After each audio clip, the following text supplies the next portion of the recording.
AP cabinet పలు కీలక నిర్ణయాలకు ఆమోదం తెలియజేసింది. మొత్తం 9 అంశాలు ప్రధాన ఎజెండాగా సీఎం చంద్రబాబు అధ్యక్షతన సమావేశం జరిగింది. ఎజెండా అంశాలకు మంత్రివర్గం ఆమోదముద్ర వేసింది.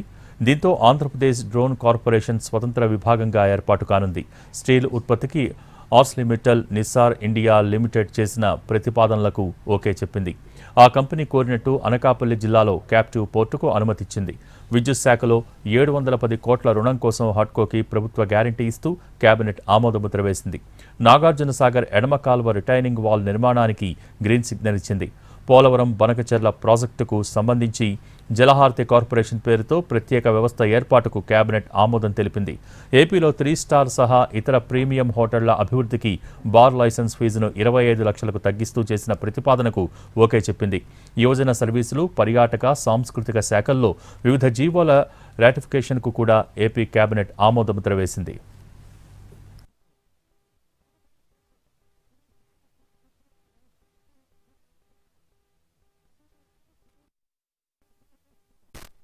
₹1,30,000 కోట్ల పెట్టుబడితో పెద్ద పరిశ్రమ వస్తుంది కాబట్టి దానికి కావాల్సిన ఈ క్యాప్టివ్ పవర్ ప్లాంట్ కోసం ఆ కండిషన్ని అమెండ్మెంట్ చేయడం జరిగిందని చెప్పేసి మనం చేస్తా ఉన్నాం. ఏదైతే పోలవరం బనకచెర్ల లింక్ ఉందో ఆ ప్రాజెక్టు నిర్మాణం కానివ్వండి, సర్వే కానివ్వండి, ఇవన్నీ చేయటానికి ఒక కంపెనీని ఏర్పాటు చేయాలని చెప్పేసి జలహారతి కార్పొరేషన్ పేరుతో స్పెషల్ పర్పస్ వెహికల్ ఏర్పాటు చేసేందుకు ఒక ప్రతిపాదన కేబినెట్ దగ్గరికి వచ్చింది. దాన్ని ఆమోదించుకోవడం జరిగింది. ₹1,30,000 కోట్ల పెట్టుబడితో పెద్ద పరిశ్రమ వస్తుంది కాబట్టి దానికి కావాల్సిన ఈ క్యాప్టివ్ పవర్ ప్లాంట్ కోసం ఆ కండిషన్ని అమెండ్మెంట్ చేయడం జరిగిందని చెప్పేసి మనం చేస్తా ఉన్నాం. ఏదైతే పోలవరం బనకచెర్ల లింక్ ఉందో ఆ ప్రాజెక్టు నిర్మాణం కానివ్వండి, సర్వే కానివ్వండి, ఇవన్నీ చేయటానికి ఒక కంపెనీని ఏర్పాటు చేయాలని చెప్పేసి జలహారతి కార్పొరేషన్ పేరుతో స్పెషల్ పర్పస్ వెహికల్ ఏర్పాటు చేసేందుకు ఒక ప్రతిపాదన కేబినెట్ దగ్గరికి వచ్చింది.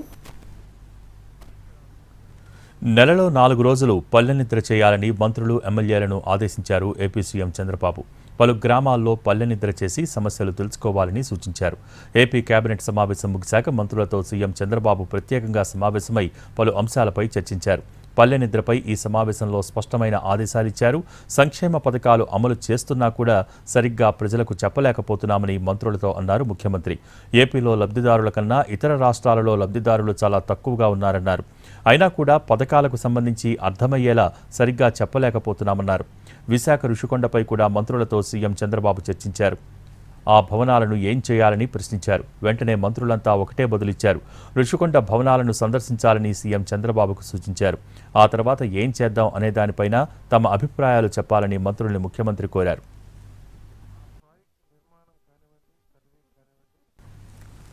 ఆర్థిక శాఖ అధికారులతో సీఎం చంద్రబాబు సమావేశమయ్యారు. 16వ ఆర్థిక సంఘానికి వివరించే అంశాలకు సంబంధించి చర్చించారు. 4 రోజుల పర్యటన కోసం 16వ ఆర్థిక సంఘం ఈ నెల 14న ఏపీకి రానుంది. ఆర్థిక సంఘంతో ఈ నెల 16న సీఎం చంద్రబాబు సమావేశం కానున్నారు. 16వ ఆర్థిక సంఘానికి రాష్ట్ర ఆర్థిక పరిస్థితిని వివరించి సహాయం చేయాలని కోరనున్నారు. దీనిపై సన్నాహక సమావేశంగా ఆర్థిక శాఖ అధికారులతో సచివాలయంలో సమీక్ష నిర్వహించారు.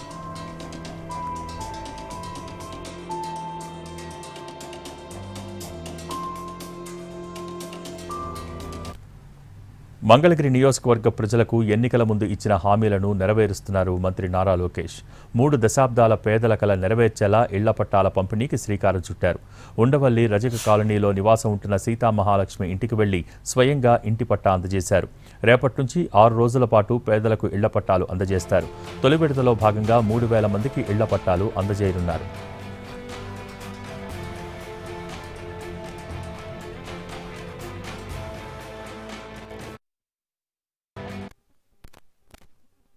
దశాబ్దాలుగా పట్టాలు కావాలి మాకని ప్రజల కోరిక.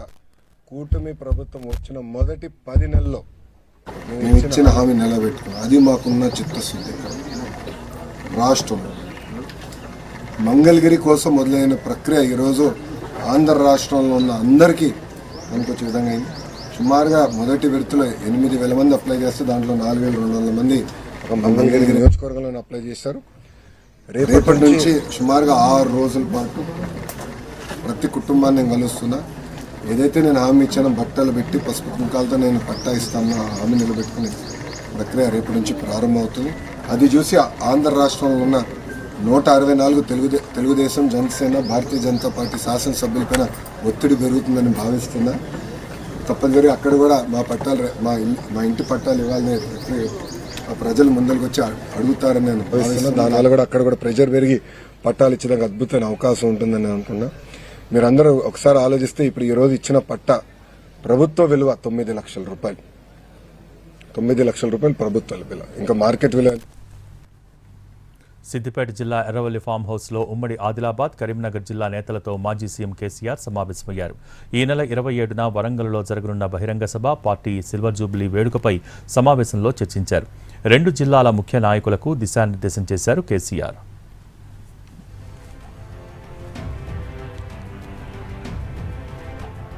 మూడు రోజుల నుంచి జిల్లాల వారీగా నేతలతో వరుస సమావేశాలు నిర్వహిస్తున్నారు. బహిరంగ సభ ఏర్పాట్లపై నేతలకు దిశానిర్దేశం చేస్తున్నారు.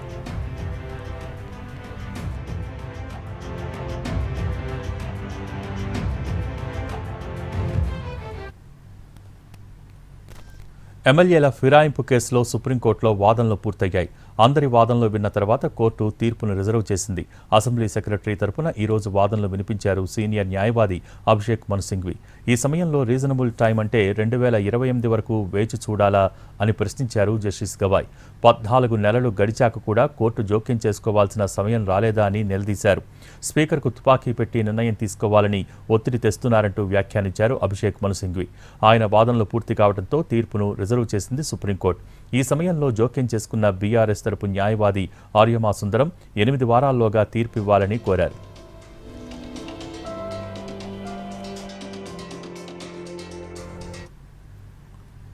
కంచె గచ్చిబౌలి భూముల విషయంలో సుప్రీంకోర్టు కీలక ఆదేశాలిచ్చింది. కంచె గచ్చిబౌలిలో చెట్ల కొట్టివేతపై సుప్రీంకోర్టు స్టే ఇచ్చింది. తక్షణమే అన్ని పనులు ఆపేయాలని ఆదేశించింది. దీనిపై ప్రభుత్వం 4 రోజుల్లో నిపుణుల కమిటీ వేయాలని తెలిపింది. ఈ కమిటీ 6 నెలల్లోపు నివేదిక ఇవ్వాలని కూడా ఆదేశించింది సుప్రీంకోర్టు.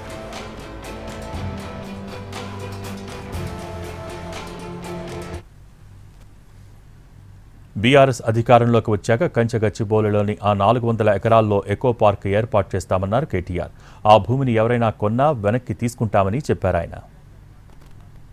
400 ఎకరాలను ఎట్టి పరిస్థితుల్లో, ఇది కేసీఆర్ గారి మాట, మా పార్టీ మాట మా పార్టీ తరఫున మేము మాటిస్తున్నాం. 3 ఏళ్లలో మేము ఖచ్చితంగా మళ్ళీ ప్రభుత్వంలోకి వస్తున్నాం.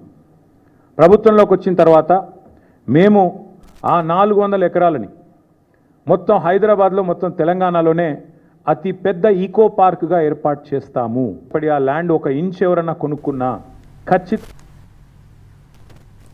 అనంతపురం జిల్లా రాప్తాడు నియోజకవర్గంలో కురువ లింగమయ్య హత్యపై అధికార విపక్షాల మధ్య డైలాగ్ వార్ నడుస్తోంది. హంతకుడి ప్రాణాలు కాపాడేందుకు పోలీసుల్ని కాపలా పెట్టారన్నారు తోపుదుర్తి. అయితే అధికారంలో ఉన్నప్పుడు మీకెవరూ కనిపించలేదంటూ పరిటాల సునీత కౌంటర్ ఇచ్చారు. ఎక్కడికక్కడ అరెస్టులు 500 మంది పోలీసుల్ని ఈరోజు మీరు ఉపయోగించారు. హంతకులు ఎవరైతే ఉన్నారో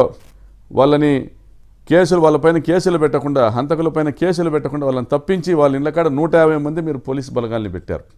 ఎటువంటి వాళ్ళ ఇంటి మీద పాపిరెడ్డిపల్లి రాజన్న, పరిటాల సునీత చిన్నాయన వాళ్ళ ఇంటి మీద దాడి చేస్తారు. ప్రజలంతా తిరగబడతారు. కురవాళ్ళని చంపినారని చుట్టుపక్కల గ్రామాల్లో నుండి 1000 మంది బీసీలు, కురువ కులస్తులు, వైఎస్ఆర్ పార్టీ శ్రేణులంతా అక్కడికి వస్తే వాళ్ళ నుంచి రక్షించేదానికి 150 మంది పోలీసుల్ని ఒక హంతకుని ఇంటికి కాపలా పెట్టినారు. మరి ఇదే ప్రాణము మీరు వాళ్ళందరి ప్రాణాలు రక్షించడానికి ఇంతమందిని బందోబస్తు పెట్టినారా? మరి కురువ లింగమయ్య ఇది ప్రాణం కాదా? అధికారంలో ఉన్నప్పుడు మాత్రం కనుముక్కులలో కానీ గంగులలో మాత్రం కనపడరు. మరి అధికారం ఉన్నప్పుడు, నువ్వు ఎమ్మెల్యేగా ఉన్నప్పుడు, మీ నాయకుడు సీఎంగా ఉన్నప్పుడు ఆ కుటుంబాలను నువ్వు దగ్గర తీసి ఒక చైర్మన్ పదవి ఇప్పి లేకపోయావా, ఒక ఎమ్మెల్సీ ఇప్పి లేకపోయావా అని నేను తోపు వాళ్ళని కూడా నేను అడుగుతున్నాను. ఆ పని చేయవు. కానీ అధికారం పోయిన తర్వాత మళ్ళీ ఆ కుటుంబాలను తీసుకొని వచ్చి నీ కుటుంబం లాభ పొందేదాకా చేస్తున్నావు. ఇప్పుడు 2029 వస్తుంది. మరి ఇవ్వండి ఎమ్మెల్యే టికెట్, భానుమతికి ఇవ్వండి, లేదంటే కనుముక్కల ఫ్యామిలీ వాళ్ళకి ఇవ్వండి. మరి వాళ్ళు పోరాటం చేయలేదా? లబ్ధి పొందేకైతే నువ్వు, రాజకీయంగా కావాలి, ఎమ్మెల్యేగా కావాలనే దగ్గర నువ్వు, కుటుంబాలు వాడుకోవడానికి మాత్రం వాళ్ళ బలయ్యేదానికి వాళ్ళ. ఢిల్లీలో రాహుల్ గాంధీని కలిశారు తెలంగాణ కాంగ్రెస్ బీసీ నేతలు. నిన్న జంతర్ మంతర్లో జరిగిన బీసీ సదస్సును వారు రాహుల్ దృష్టికి తీసుకువెళ్లారు. తర్వాత సోనియా గాంధీని కలిసిన టీపీసీసీ చీఫ్ మహేష్ గౌడ్, మంత్రులు పొన్నం, కొండా సురేఖ, ఎమ్మెల్యేలు బీసీలకు విద్యా ఉద్యోగాల్లో 42% రిజర్వేషన్లు పెంచుతూ తెలంగాణ శాసనసభలో చట్టం చేయడం పట్ల ఆమెకు ధన్యవాదాలు తెలియజేశారు.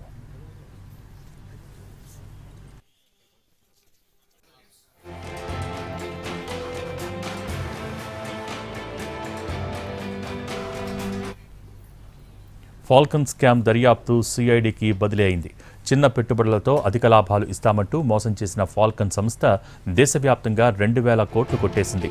సైబరాబాద్లోని ఈఓడబ్ల్యూలో ఫాల్కన్పై కేసు నమోదైంది. ఫాల్కన్ స్కామ్ వెలుగులోకి రాగానే చార్టర్ ఫ్లైట్లో దుబాయ్కి పారిపోయాడు ఆ సంస్థ చైర్మన్. 15 రోజుల క్రితం దుబాయ్ నుంచి హైదరాబాద్ వచ్చింది చార్టర్డ్ ఫ్లైట్. శంషాబాద్ ఎయిర్పోర్ట్లో ఫ్లైట్ని సీజ్ చేశారు ఈడీ అధికారులు. ఎలాంటి వ్యాపారాలు చేయకుండానే పెట్టుబడిదారుల డబ్బుని ఖాతాదారులకు చెల్లిస్తూ మోసం చేసింది ఫాల్కన్ స్కామ్.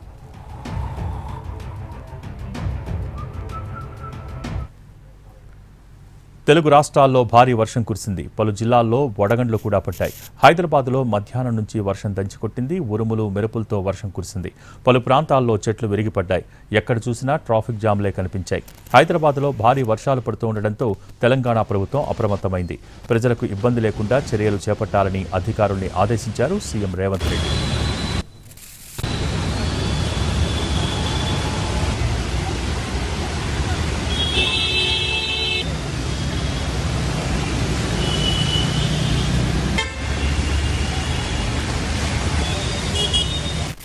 హైదరాబాద్లో భారీ వర్షం 2 ప్రాణాల మీదకు తెచ్చింది. చైతన్యపురి దగ్గర మూసీ నదిలో ఉన్న శివాలయంలోకి వెళ్లారు 2 వ్యక్తులు. భారీ వర్షంతో మూసీ నదిలో వరద ఉధృతి ఒక్కసారిగా పెరగడంతో అక్కడే చిక్కుకుపోయారు. జీహెచ్ఎంసీ అధికారులకు సమాచారం ఇవ్వడంతో డీఆర్ఎఫ్ టీమ్స్ను రప్పించి వెంటనే సహాయక చర్యలు చేపట్టారు. 4 గంటల పాటు శ్రమించి నదిలో చిక్కుకుపోయిన ఆ 2ని క్షేమంగా బయటకు తీసుకొచ్చారు.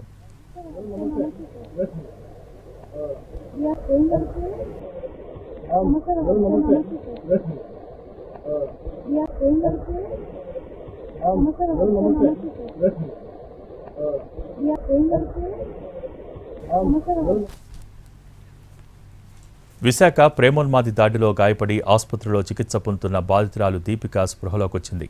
ఆమె గొంతుపై లోతైన గాయం ఉందని 6 కుట్లు వేసినట్టు వైద్యులు తెలియజేశారు. ప్రస్తుతం ఆమె మాట్లాడలేని స్థితిలో ఉందని చెప్తున్నారు వైద్యులు. స్పృహలోకి వచ్చిన వెంటనే తన తల్లి ఎక్కడా అని సైగల ద్వారా తండ్రిని అడిగింది దీపిక. ఆ పరిస్థితిలో తల్లి మరణ వార్తను చెప్పలేకపోయానని తండ్రి అంటున్నాడు. ప్రేమోన్మాది నవీన్ వెంట తెచ్చుకున్న కత్తితోనే దాడి చేశాడు. నవీన్ దాడిలో దీపిక తల్లి లక్ష్మి మృతి చెందింది. దీపిక తల్లి లక్ష్మినే నవీన్ టార్గెట్ చేసినట్టు తెలుస్తోంది. లక్ష్మి మృతదేహానికి పోస్టుమార్టం కూడా పూర్తయింది. ఆమె మృతదేహాన్ని బంధువులకు అప్పగించారు పోలీసులు.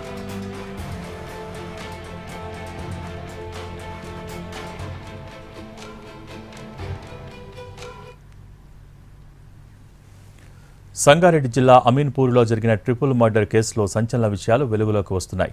3 పిల్లల్ని హత్య చేసిన తల్లి రజితను పోలీసులు అరెస్ట్ చేశారు. ఆమెతో పాటు ప్రియుడు శివకుమార్ను కూడా అరెస్ట్ చేసి రిమాండ్ కోసం సంగారెడ్డి జైలుకు తరలించారు. శివతో కలిసి బతకాలని ప్లాన్ చేసింది రజిత. ఆమెకు పెళ్లై 3 పిల్లలు ఉండటంతో శివ అంగీకరించలేదు. పిల్లల్ని చంపేసి వస్తే తనతో కలిసి బతికేందుకు అవకాశం ఇస్తానని శివ ఆమెతో చెప్పినట్టు సమాచారం.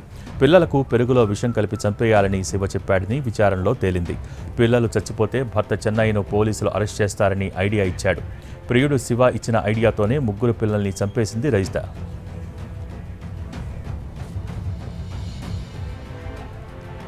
పదో తరగతి వరకు శివతో కలిసి చదువుకుంది రజిత. ఇటీవల గెట్ టుగెదర్ పార్టీలో శివను కలుసుకుంది. కొన్ని నెలల నుంచి శివతో వివాహేతర సంబంధాన్ని కొనసాగిస్తోంది రజిత.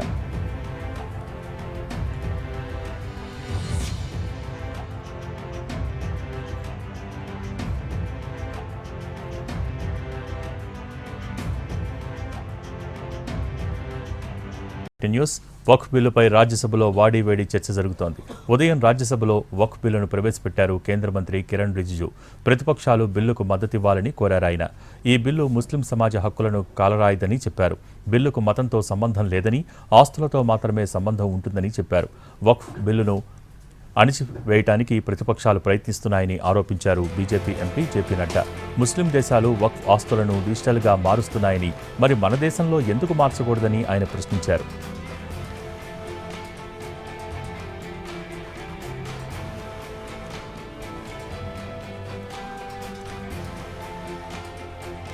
ఇండియా కూటమి పార్టీల ఎంపీలు మాత్రం వక్ఫ్ బిల్లుపై అభ్యంతరాలు వ్యక్తం చేస్తున్నారు. దీనికి సాంస్కృతిక విధ్వంసంగా అభివర్ణిస్తున్నారు. వక్ఫ్పై ప్రభుత్వ నియంత్రణ పెరుగుతోందని చెప్పారు. కాసేపట్లో రాజ్యసభలో వక్ఫ్ బిల్లుపై ఓటింగ్ జరగనుంది. ఆ తర్వాత రాష్ట్రపతి సంతకంతో ఇది చట్టంగా మారనుంది.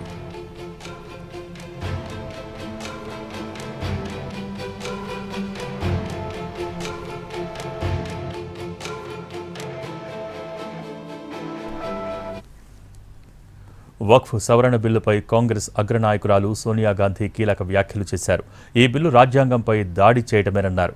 వక్ఫ్ సవరణ చట్టం తెచ్చి సమాజంలో శాశ్వత విభజనను తీసుకురావడానికి బీజేపీ ప్రయత్నిస్తోందని ఆరోపించారు. లోక్సభలో ఈ బిల్లును తొక్కేశారని విమర్శించారు. మోడీ ప్రభుత్వం కీలక రంగాలను అగాధంలోకి నెట్టేస్తోందని సోనియా గాంధీ తీవ్రంగా విమర్శలు చేశారు. విద్య, పౌర హక్కులు, స్వేచ్ఛ, సమాఖ్య నిర్మాణం, ఎన్నికల నిర్వహణ వంటి అంశాలలో దేశాన్ని అగాధంలోకి మోడీ సర్కార్ లాగుతోందని ఆరోపించారు. రాజ్యాంగం అనేది కేవలం కాగితాలకే పరిమితమైందని వ్యాఖ్యానించారు. రాజ్యాంగాన్ని కూడా కూల్చేయాలి అనేదే కమలనాథుల ఉద్దేశమన్నారు. సంవిధాన్ సదన్లో జరిగిన కాంగ్రెస్ పార్లమెంటరీ పార్టీ సమావేశంలో సోనియా గాంధీ ఈ వ్యాఖ్యలు చేశారు. ఈ సమావేశంలో పార్టీ చీఫ్ ఖర్గే, ప్రతిపక్ష నేత రాహుల్ గాంధీ సహా కాంగ్రెస్ ఎంపీలంతా హాజరయ్యారు.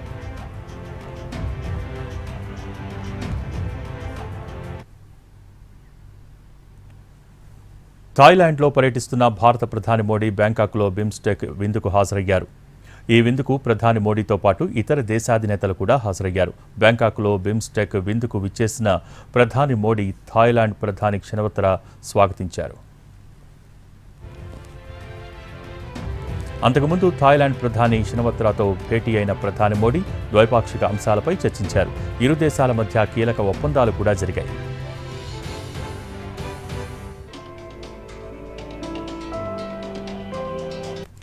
బంగారం ధర రోజురోజుకు పెరుగుతున్నా డిమాండ్ మాత్రం తగ్గట్లేదు. 70,000, 80,000, 90,000 మార్కును దాటుకుంటూ పోయిన 10 గ్రాముల మేలిమి బంగారం ధర 95,000 రూపాయల దిశగా అడుగులు వేస్తోంది. 24 క్యారెట్ల గోల్డ్ 10 గ్రాములు 92,840 రూపాయల నుంచి 93,380కి ఎగబాకింది. 10 గ్రాములపై ఒక్క రోజులో ఏకంగా 540 రూపాయలు పెరిగింది. మరోవైపు 22 క్యారెట్ల గోల్డ్ 10 గ్రాములకు 500 రూపాయలు పెరిగింది.